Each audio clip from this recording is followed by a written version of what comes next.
you this authority to do them? And Jesus said to them, I will ask you one question. Answer me, and I will tell you by what authority I do these things. Was the baptism of John from heaven or from man? Answer me.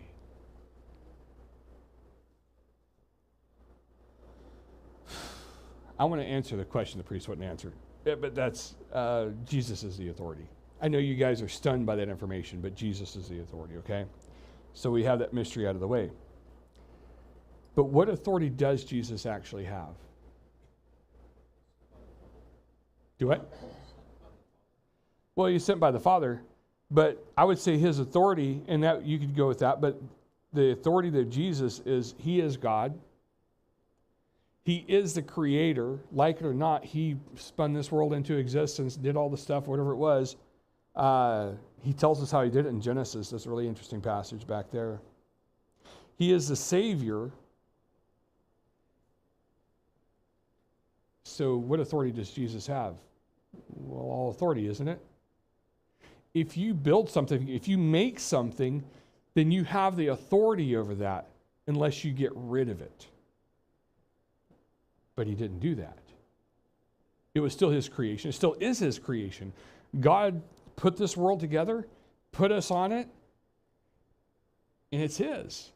So we just go, okay, well, then he has the ultimate and the all authority. And say, okay, well, that's easy enough. But they're asking him, by what authority do you have? And that's, again, challenging him because he has been already claiming to be God.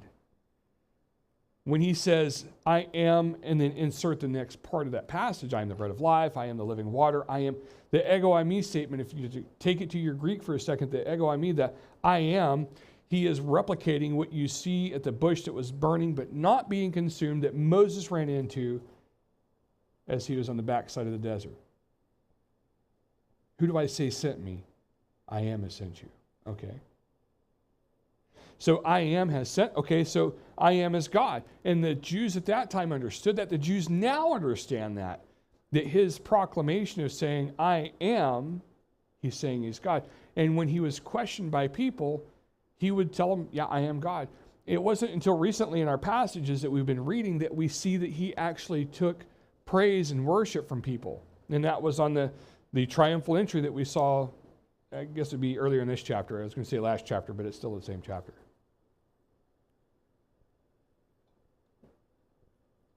It's not that he denies who he is. He knows who he is. And the chief priests, they don't want to know who he is because if they know that that's the case, it causes them to be in a bad spot. But the question is an amazing question. And it's a simple, you think, well, this is such an easy question. Was the baptism of John from heaven or from man? Well, the reality is there's implications to that. How do they answer? They couldn't go with the obvious because, that would make them look bad. So looking now at the rest of that passage in verse 31, it says, and they discussed it with one another, saying, if we say from heaven, he will say, why then did you not believe him? But if we shall say from man, see, they were afraid of the people, for they all held that John was really a prophet. So they answered Jesus, we do not know. And Jesus said to them, neither will I tell you by what authority I do these things. They knew what the proper answer was. Now, Jesus wasn't manipulating. Okay, I want to say that before I say what I'm about to say. Jesus wasn't doing something like that to cause manipulation, weird things or whatever. He was asking a very specific question that there was one answer to.